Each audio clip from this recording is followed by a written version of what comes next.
Good morning. Today we're going to be taking a look at XRP, some structures of where I think we are in our price action, along with some examples of how we play off the lows, and then finally finishing with the Sigma coin. So we have, so far from when our indicator went off yesterday, a completion of 5 wave moves off the low for our wave 1 of this larger 5th wave that I believe we're going into, with a ABC wrapping up or already have completed with a 21-day moving average backtest.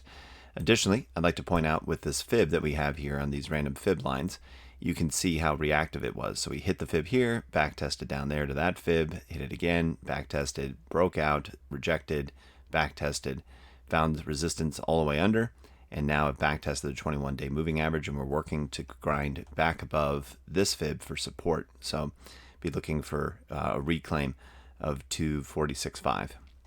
So if this is an ABC correction complete now with an ABC down, ABC up, and a 5-wave move to the downside for our 5th, 5 waves for our C leg, then this should be all done and completed.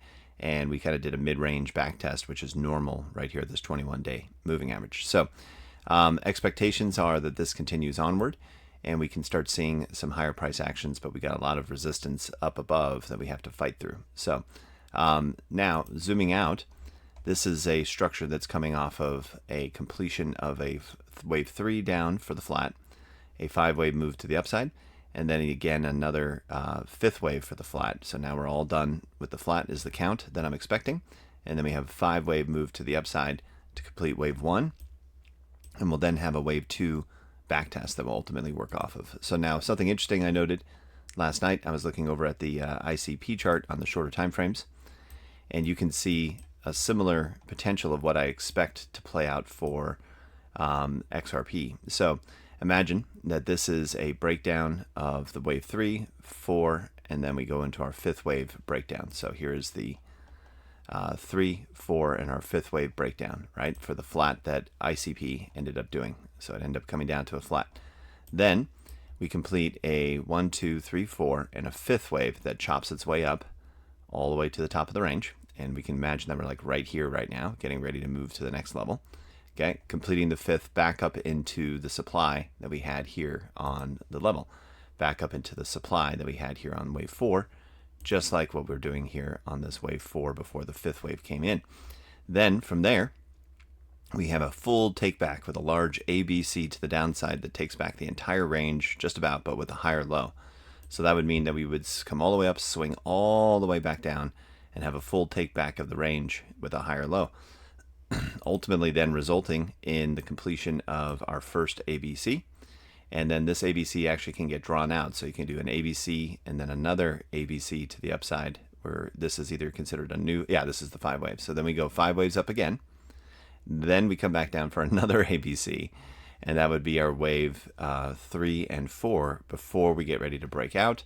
And that would be another 5-wave move off of these lows back to the top of the range, and then a completion of another ABC backtest yet again, whipsawing everybody into a frenzy here on XRP as this time takes us out into probably November, December.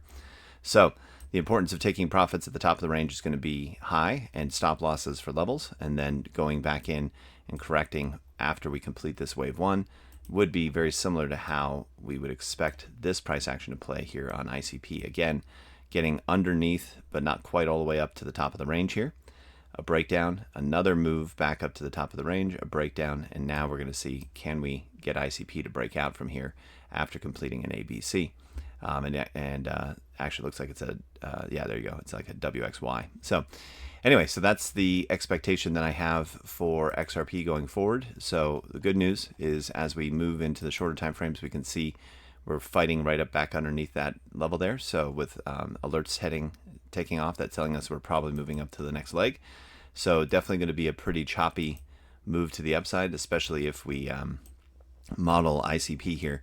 Again, imagine we're at this level right here, and we're getting ready to grind and chop our way out up through here. So you'll see there's just going to be a lot of back and forth until we get to the final target just under that level, which would take us to the final target just under that level here at the +2 deviations, the 26636 fib, and the liquidity at the 260-ish range, which would put us right here at there or there. So somewhere in this region is where I would expect, probably right there, we would move up into, and then we would have to correct again. So this is the plan going forward. This is ultimately what I'm expecting to see to play out in the future, and we will be watching price action. But I think the road is long, and we have a lot more chop and grind. But this is ultimately an opportunity. So you sell your XRP up into this region here, you wait, and you reaccumulate, and then you sell it again, and then you accumulate, and you sell it again, on the way up the mountain.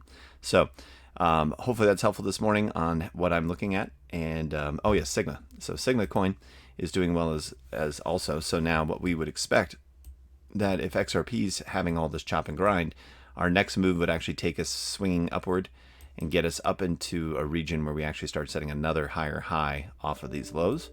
And this chop ultimately will start working its way through to the sideways. That will ultimately get us back up into this wedge, while we're already in it, to the top of the region of the wedge, a breakout and a back test. So I'm expecting a move up into this region here, and then a back test back down to this move here. So if we do get that percentage play, then you'd be looking at a potential profitability of this move taking up another 140%. And then if that hits, then we would be able to back test and grab another sell some, reaccumulate, and run it again with more coins for free. So that's the plan going forward. We'll see how that plays, but right now we have an identified rising wedge for wave 1, and we're expecting either a completion of this wave 2, or this guy doesn't make it and we end up going one more leg lower on the price action. So that's what we'll see, is can we hit sub 950, or was that it and this is a bull flag and it just keeps moving higher for our wave 3, 4, and 5 up into the top of the range, which would coincide with XRP's 3, 4, and 5 of its larger move, considering and thinking that this is already wave 1 and 2 done for the coin. So all right, thanks so much for watching, and we'll check in tomorrow.